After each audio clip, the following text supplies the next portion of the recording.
These are some of the landscape shots I took while hiking through the Icelandic Highlands. No filters, just one camera and a single mid-range zoom. For this trip, I picked up a used Nikon Z7 and paired it with a Nikon 24 to 120mm f4S lens. This is a very versatile lens and ended up being the perfect choice for this multi-day hike. Having already spent over $2,000 on the camera and lens, I was determined to photograph Iceland on a budget.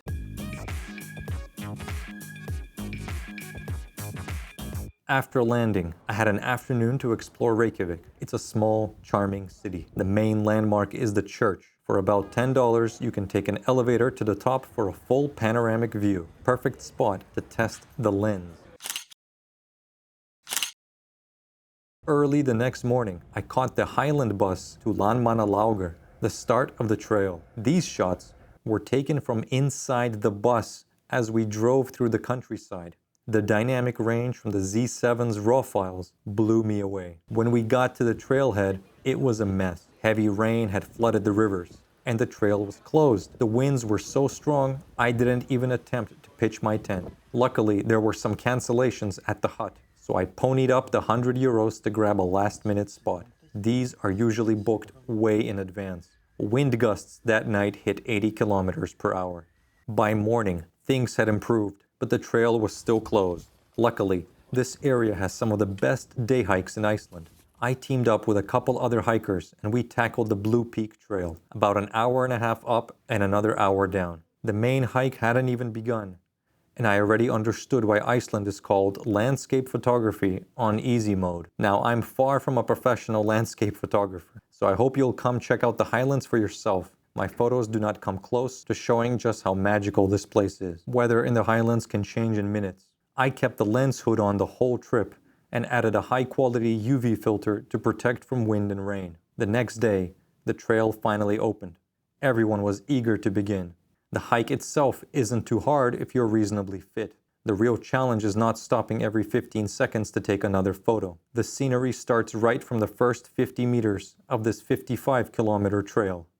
I had planned to do the whole thing solo, but with the weather still uncertain, I joined up with a group. They hiked fast, covering in one day what I'd planned to do in 2 days, so I was always catching up. My advice? Don't rush this trail. Take your time, especially if the goal is photography. The first section features geothermal rhyolite mountains glowing in surreal oranges, greens, and yellows. Obsidian lava fields and steaming vents give it an otherworldly feel. In a way, the post-storm timing was lucky. Saturated colors, less mist. The only thing missing was a Hans Zimmer soundtrack. By lunchtime, we reached the next hut. The smart move would have been to camp and rest, but my group pushed on, covering 26 kilometers in a single day. This stretch crosses a high plateau of snowfields, fernarolls, and black lava ridges. The final descent revealed Álftavatn, a blue lake framed by green moss and volcanic sand. The first full view from above is iconic. Everyone instinctively stopped to take a photo. By this point, my legs were killing me, and I was relieved to make camp for the night. Day 2 runs from Álftavatn to Emstur. Some hikers call this the boring section because of the black sand deserts and rolling plains. But for photographers, it's great, perfect for minimalist compositions. Not a single day of this hike felt boring. We made camp at Emstur, a very cozy and picturesque campsite.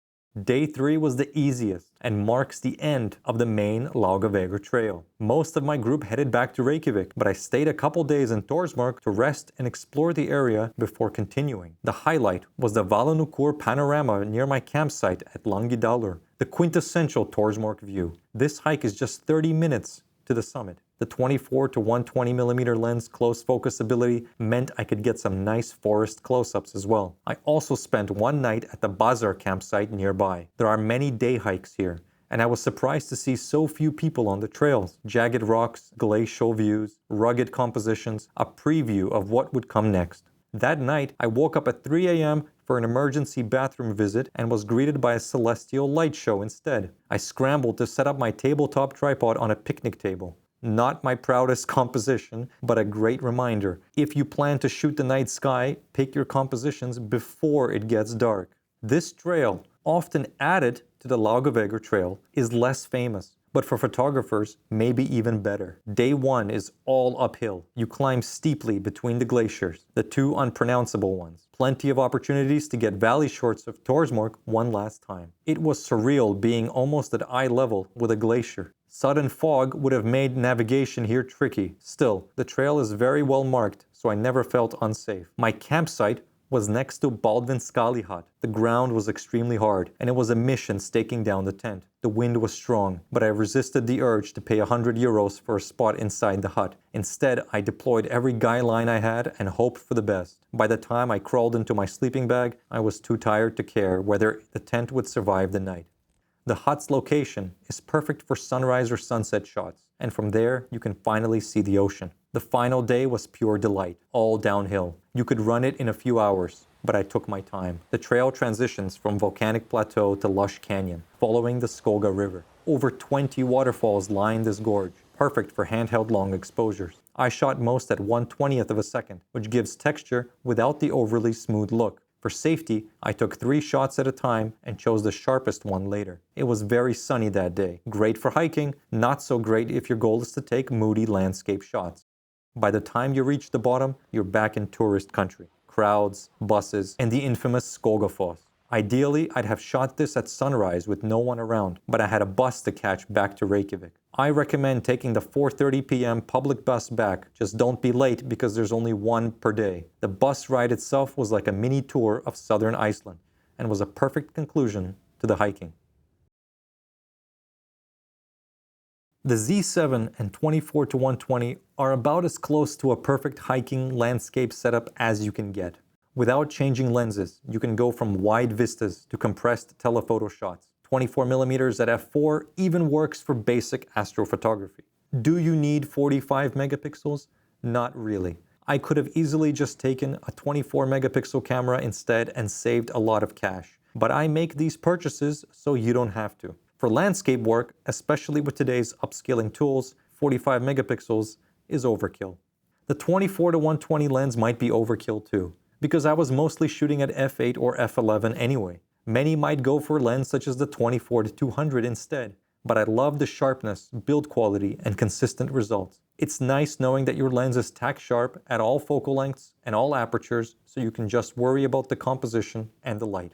If I did this trail again, I might just try an ultra-wide lens, since I often shot at 24mm and want it a little wider. If you have any questions, drop them in the comments. As always, thank you for watching and subscribe for more.